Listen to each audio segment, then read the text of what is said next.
Hola, bienvenidos a El Diario de Carol. Hoy te invito a un viaje distinto, a un viaje triste y potente. El viaje de los libros que nunca llegamos a leer porque alguien decidió quemarlos. Hoy te cuento la historia de las bibliotecas quemadas del mundo y cómo el fuego intentó borrar las ideas. Desde que existen los libros existe el miedo a lo que contienen. Y por eso, a lo largo de la historia, quemar libros fue un acto político. Un intento de silenciar ideas, borrar memorias, hacer que el pasado desaparezca. Pero el fuego no puede quemar las palabras que ya entraron en el corazón de quienes las leyeron. Hoy les traigo algunas de las mayores tragedias literarias.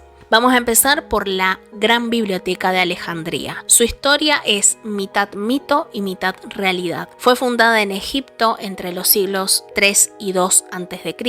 La Biblioteca de Alejandría no era solo una biblioteca. En realidad era un verdadero complejo cultural que incluía salas de estudio, jardines, salas de reuniones y hasta un observatorio astronómico. Funcionaba como un centro de investigación científica y filosófica. Su propósito era claro y ambicioso: recopilar todo el saber conocido del mundo. Ahora, ¿cómo conseguían los textos? Usaban una estrategia radical. Cada barco que llegaba al puerto de Alejandría era inspeccionado. Si traía un manuscrito, lo confiscaban temporalmente, hacían una copia y luego lo devolvían la copia a los dueños y el original quedaba en la biblioteca. Se cree que en su mejor momento la biblioteca albergó entre 400.000 y 700.000 rollos de papiros, aunque algunos historiadores creen que pueden ser más. Sobre su destrucción hay versiones muy diferentes. Algunos historiadores apuntan a un incendio accidental provocado por las tropas de Julio César cuando entró en Alejandría. Otros creen que fueron los cristianos fundamentalistas, quienes veían esa acumulación de conocimiento pagano como una amenaza. E incluso hay teorías que señalan a los musulmanes siglos después como los culpables. La verdad es que probablemente haya sufrido varios ataques a lo largo del tiempo, no uno solo. Ahora, un detalle muy poético: muchos historiadores sostienen que nunca desapareció de golpe. Fue una destrucción lenta y silenciosa. Un manuscrito perdido aquí, un incendio parcial allá, hasta que un día no quedó nada. Perder Alejandría fue como perder un internet de la antigüedad. Se cree que gran parte de las obras de Homero, los primeros tratados de matemáticas egipcias y hasta manuscritos originales de los filósofos griegos se perdieron para siempre en esos incendios. Ahora vamos a conocer un poquito de la historia de la quema de los libros en la Alemania nazi. Ya en el siglo XX el fuego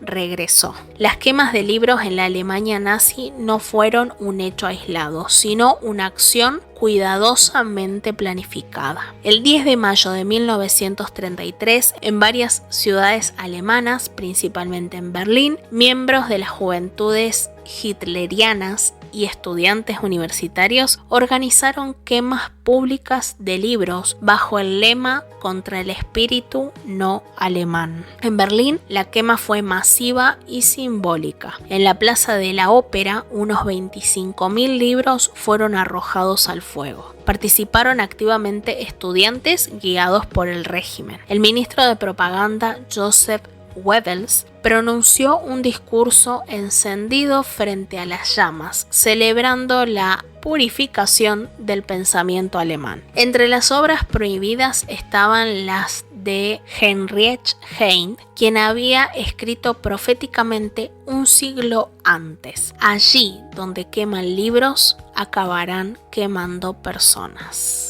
También se quemaron libros u obras de Karl Marx, también de Erich Kästner, autor de literatura infantil, quien presenció cómo su propia obra estaba siendo quemada. Autores estadounidenses como Jack London y Helen Keller también presenciaron cómo sus libros fueron quemados. Obras de psicoanálisis como las de Sigmund Freud, quien ironizó diciendo: «¡Qué progreso! En la Edad Media me habrían quemado a mí». Las hogueras nazis fueron un acto brutal y público de censura, pensado no solo para destruir físicamente los libros, sino para enviar un mensaje. No solo se pretendía controlar el presente, sino también reescribir el pasado. Tras las quemas, muchos libros desaparecieron de librerías y bibliotecas. Las listas de autores prohibidos se expandieron a miles de títulos. No fue solo un ataque contra la literatura, fue un intento sistemático de moldear el pensamiento.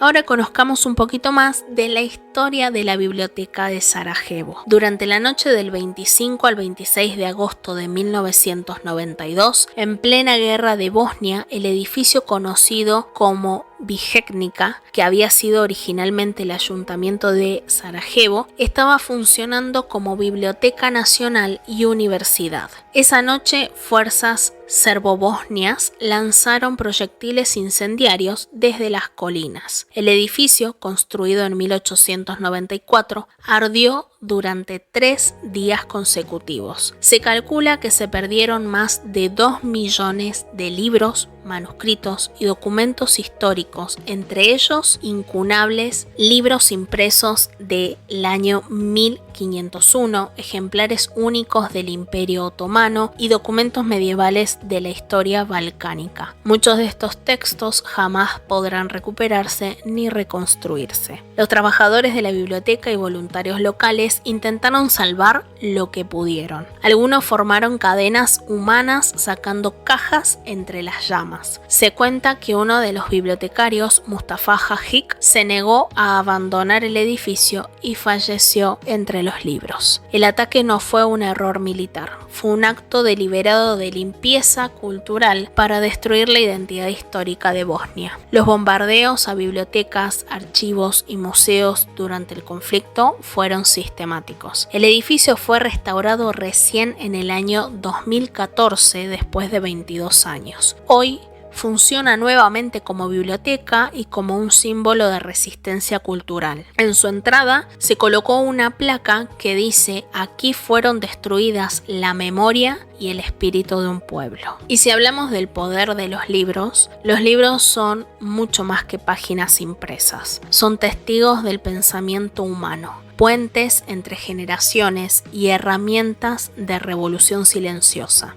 Quienes tienen miedo a las ideas temen a los libros. Por eso, en cada época oscura, los libros fueron vistos como enemigos. Preservar la memoria, cada libro es un registro del pasado. Alguien escribió lo que vivió, lo que pensó, lo que soñó, lo que sintió. Cuando un libro se destruye, no solo desaparece un objeto físico, se está borrando parte de la memoria colectiva. Y hay que cuestionar el poder. Los libros enseñan a preguntar, a dudar, a imaginar futuros diferentes, y por eso en regímenes totalitarios la censura literaria fue una prioridad. Quemar libros significa intentar apagar el pensamiento libre, inspirar emociones y cambiar vidas. Un solo libro puede cambiar a una persona, una novela puede abrir un mundo entero, un poema puede sanar. Un ensayo puede provocar debates que generen cambios sociales. Esa es la fuerza invisible de las palabras. Por eso el fuego, aunque es poderoso,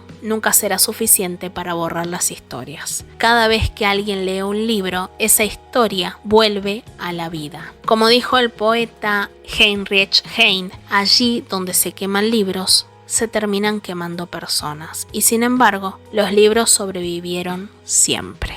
Hoy, mientras escuchas este podcast, miles de libros siguen siendo censurados en distintas partes del mundo. Pero la historia ya nos enseñó algo: no se pueden quemar las ideas. Muchas gracias por acompañarme en este episodio. Hoy, más que nunca, celebremos el poder de los libros y de las ideas y de las palabras, que es una gran manera de expresarnos. Muchas gracias por escuchar, espero que les haya gustado. Los invito a que me sigan en mis redes sociales, en Instagram, TikTok, YouTube, Spotify, me encuentran como El Diario de Carol. Muchas gracias por escuchar y nos vemos en un próximo podcast. Chau, chau.